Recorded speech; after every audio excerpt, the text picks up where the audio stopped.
What is going on, everybody? Today I'm excited. We're going to be giving you guys an overview on some of my favorite cars, the E-body Mopars. Now, for those of you who aren't aware, the E-body Mopars are your 1970 to 1974 Dodge Challengers and Plymouth Barracudas. And these are definitely some of my favorite cars and have been since the mid-90s when the show Nash Bridges captured my attention and the lead character drove a 1971 Hemi Cuda convertible. And then as such, as time goes on, I have owned close to a half dozen Plymouth cudas and Dodge Challengers over the years. And it's just a great platform, an amazing machine, and they're incredibly stylish, and I just love everything about them. Now, the E-body platform came out from Chrysler in 1970, and it was definitely Chrysler's biggest answer to the muscle car era.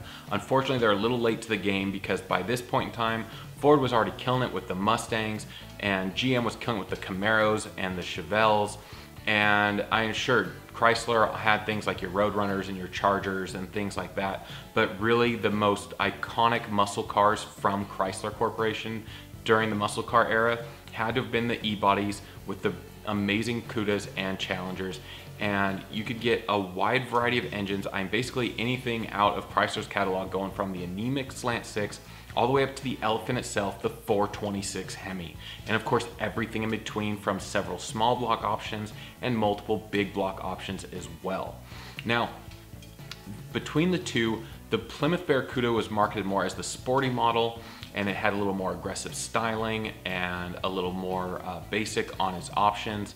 Now, the Challenger was your more luxury model, which reflected, of course, in its exterior styling, as well as having more legroom by being a couple inches longer than the Barracuda was. So the E-bodies, along with all of the other Chrysler products, were really known for their psychedelic colors and what they were called the high impact colors. And you had some really wild colors like your Panther Pinks, your Plum Crazy Purples, your Hemi Orange, your B5 Blues, your Sassy Grass Greens, your Sublime Greens, and the list of colors goes on and on. And they were really vibrant colors, really incredible. There was the reason they call them high impact colors, because you could see them coming down the road a mile away. And I absolutely love these colors. They're a lot of fun, and they're definitely not your normal boring colors. All right, so with the E-body platform, both Dodge and Plymouth offered 3 trim levels for their cars. They had the base model, which would be your Barracuda on the Plymouth side, or your Challenger on the Dodge side. From there, they had a sporty model, which would be your Cuda model, or your Challenger RT. And then they also had a luxury model, which on the Barracuda side was the Grand Coupe, and on the Dodge was the Challenger SE. So of course, we'll go ahead and let's dive into the differences on how the cars evolved over the years and the differences between the styling cues and trim levels. So we'll start off with in 1970, with of course being the first year of production. They both had a very unique styling. So the Plymouth Barracuda had a single headlight and a single point on its grille, and then you could actually get 2 different grills, whether it is an argent silver grill or a black grille. Now, the black grille came in your Grand Coupe as well as the AAR Cuda model, and the argent grille came in the base model and the Cuda model, and then on the Cuda model it also had red inserts. Now, on the back of the Barracudas, you either had one of 2 options. Again, you either had an argent silver on the base model as well as the Grand Coupe, or the Cuda model got a black treatment on the back. So 1971 saw the most aggressive change for the Barracuda model, and it's my favorite year of all 5 years of production. So for 1971, they had an all-new shark tooth grille with 4 headlights. 71 happens to be the only year of Barracuda production that got the 4 headlights. The other styling cue, of course, that's most prevalent for the 71 Cuda is the fender gills. It's the only year of production for the Cuda model to actually have a fender gill option. Now, the taillights got a bit of a refresh as well, and the same thing as the 1970 model for the color options, whether you got the base Barracuda, the Grand Coupe got the silver, or the Cuda model got the black. Now, from here in 1972 to 74, the styling was very similar between the 3 years. It's very hard to tell the 3 years apart. They went back to the single headlight that happened to be in the 70 model year. The grille was a little more pronounced with a wider center peak, and then the taillight saw a big change by going to a quad round taillight setup. Now, the real big difference between the 72 and then the later 73 and 74 Cuda models from the exterior is the 73 and 74 had a much larger pronounced bumper guards on both the front and the rear. And so those are the biggest differences between those 3 years. All right, so now let's go ahead and jump over to the Dodge side of the house to see how those cars changed over the years. So from 1970, of course, the first year, quad headlights, and then an 8-cart grille, and then you had either, depending on which model you either got an argent silver grille or a black grille.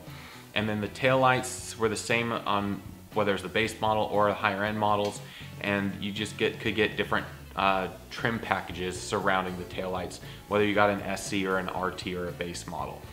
And then from there in 1971, we saw a refresh of the grille and the taillights. It's less of a change that you'd see compared to the Plymouth side of the house, but there was definitely a change in the grille. The grille went from an aluminum piece to a plastic piece, and the taillight design was a little more of a subtle change, but it went to a more 3D design than the 70 Challenger had. And then for 72 to 74, like the Barracuda side of things, they kept the styling pretty similar between the 3 years, and they've got a new grille design as well as a new taillight design compared to the previous model years. But then the real difference between the 73 and 4 models against the 72 is once again the larger bumper guards. Now, in 1970, it was a very unique year because they had a lot of parts that were unique to 1970 model year only compared to the later 71 to 74. And also with 70, they had some very unique models. And they had a couple of my favorite models from all years of production. Now, what was interesting in 1970, for the Cuda model, you could get a 340 performance small block engine, but on the Dodge side of the house, you could not get a Challenger RT with the 340. You could only get the big blocks, the 383, the 440, or the 426 Hemi. But for 1970, for the Dodge side, you could get a 340 performance package, which is commonly known as the A66 package, because that was the option code designation for that package. And it was basically the same thing as an RT, but instead of the big block, you had the 340 small block performance engine. And then the big differences from the exterior standpoint would be the stripe options. So for the 1970 model year, you had a longitudinal stripe that covered the whole length of the car for the RT model, whereas the A66 package car had a wraparound bumblebee stripe covered on the deck lid and the rear quarter panels. Now, you could opt for a bumblebee stripe on other Challengers as well, but it was standard on the A66 package. So in addition to the A66 package that the Challenger had for the 340 in 1970, both Dodge and Plymouth had another amazing small block package, and that would be the AAR Cuda and the TA Challenger. Now, these cars were truly unique, and they were built to allow Chrysler to go racing in the Trans Am series. In fact, the Challenger TA, the TA stands for Trans Am, and Chrysler was going to originally call it the Trans Am Challenger. But Pontiac beat them to the punch by building their Trans Am Firebirds, and so Dodge truncated it to just the Challenger TA. And these cars were truly unique. They had a fiberglass hood from the factory that was lightweight. They had a screaming 346 pack engine with 3 2-barrel Holley carburetors. They also had side exit exhaust. They had front and rear spoilers, and it was just a really neat, unique car. Of course, they also had unique stripes that for each the AAR and the TA, and they just looked really sharp. Now, a fun fact about these two cars, it was the first muscle cars to offer staggered size tires from the factory. Up until this point, it was the same size tires for the front and the rear. So on these cars, on the front, at the time you had an E60-15 front tire and a G60-15 rear, which today roughly translates to a 225-60-15 and a 245-60-15. Now, that's probably more detail than you really ever thought you'd want to know or need, but there it is. So these cars were truly unique. They didn't make a lot of them, and they're definitely some of my favorite cars, which is why I've modeled my 72 Challenger after the TA by installing a 346 pack as well as a TA hood and rear spoiler. So unfortunately, from 1972 to 74, not only did Dodge limit the design changes between the years, they also cut back drastically on the horsepower because the muscle car wars were coming to an end and the oil crisis was starting to kick off in a fierce way. And so the biggest displacement engine you could get was a 340 cubic inch small block in 72 and 73, and then in 74 the 340 was replaced with a 360. Now, also was interesting in these 3 years of production, you could get the high performance CUDA model or Challenger Rally with the base 318 two barrel. And so in those 3 years, the CUDA package and the Rally package became less about high performance and more about appearance and styling. All right, so let's go ahead and talk about some of the stripe differences between the years of the cars. So as I mentioned earlier, for 1970, the Dodge Challenger had a longitudinal stripe for the RT package that went the whole length of the car. Now in 1971, they changed that and had a dual stripe that was on above the belt line of the side of the car that went from the front of the fender to about the end of the rear quarter window.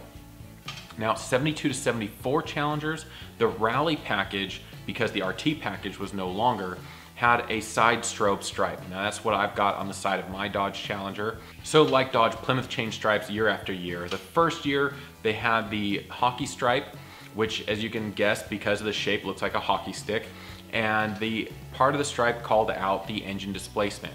Now in 1971, they rolled over the engine displacement callout within the stripe, but they went to a much larger design, calling it the billboard stripe, and it was massive. I mean, it covered the entire quarter panel and a good chunk of the door. And because of how big it was, there was definitely no mistaking what engine was under the hood of that car just by looking at the side of it. Now for 72 to 74, they went with a stripe package that was covered a good chunk of the side of the car from the middle of the belt line upward.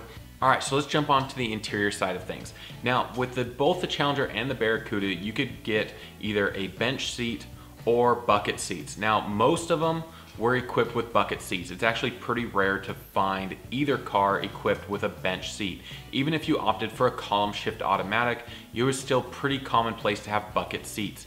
Now, of course, the seat pattern changed from year to year, whether it be a 70, 71, 2, 3, or 4. We're not gonna go ahead and dive into each pattern from each year because there's so many different trim levels and material options throughout the years. It's just crazy. But I do want to note that in addition to your normal colors like your black and your white, you could get some really unique colors as well for the interior, like blue or red or even brown. So there were a lot of options available from Chrysler in the 70s to truly personalize and make your car unique to yourself. And then they also had 2 different instrument clusters. They had a standard instrument cluster, which had your speedometer and your other basic gauges like your fuel level, water temp, and alt gauge to give you an idea on what your alternator is doing. And then they had the Rally gauge package. Now, a lot of drag racers, of course, opted for the Rally gauge package because this changed from having no tachometer to now having a tachometer within the factory instrument cluster. And then you also got a clock as well as an oil pressure gauge. So it's really not uncommon to find a factory car out there that has almost no options on it whatsoever except for a big engine and then Rally gauges. So that way they could go drag racing and not worry about missing a shift. And then of course you had various transmission options. You could either get a 3-speed automatic, which either got the column shift option or the floor shift with a console. You get a 3-speed manual, or my personal favorite, a 4-speed manual with the Hurst pistol grip shifter, which has to be probably the most iconic shifter of all time. Now, there were also a litany of other options available from the factory for the interior of these cars. You can get things like power windows, rear window defrosters, air conditioning, leather seats. I mean, the list goes on and on. It's just too many to cover in this overview video, but later, if you stick around, we'll definitely be covering some more of the details in later videos. Now, another thing is getting a little more into the nitty-gritty of things is one of the things I really like about the e-bodies as well as all the other Chrysler products from this era was the fact that they had what are called Fender Tags. Now, Fender Tags are these little metal plates that are bolted to the inner fender of the cars, and they detail a large amount of the options that that car came with from the factory. Now what I like about this is, for historical purposes, if you're restoring a car to the way it was from the factory and you don't have the original broadcast sheet that was used on the assembly line, you could get an idea of what the majority of the options were by just reading the fender tag. Now, your counterparts like GM and Ford didn't have this kind of information available on their cars from the factory. And you'd have to rely on paperwork for your build sheets, which were typically put above the gas tanks, and so they usually would have deteriorated over the years. And so for your GM products, there's only a handful of options that are listed out on the trim tag, and so you're really not sure, unless you have a lot of paperwork and documentation, how that car was equipped from factory. Ford's a little better, and you get things like the Marty report, which has a lot of information on them, on the cars as well, but it's not the same as having the information right there bolted to the car from the factory.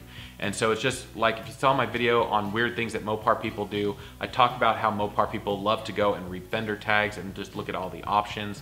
And so that's, if you haven't watched that video, you definitely want to check that out and see what I'm talking about when it comes to fender tags. All right, and that's today's video. I know this is just a high level video, but of course there's still a lot of information in here, and I hope you found this information educational, entertaining, and if you want to stick around, I highly encourage you to, because we're going to be doing more videos on classic Mopars in the future. So go ahead and smash that subscribe button and ring that notification bell as well, so that way YouTube will keep you up to date of all the videos I do in the future. And of course, if you like this video, don't forget to smash that like button, give us a thumbs up. It helps us out with the YouTube algorithm to help get this video and my others out there with more people to share it with.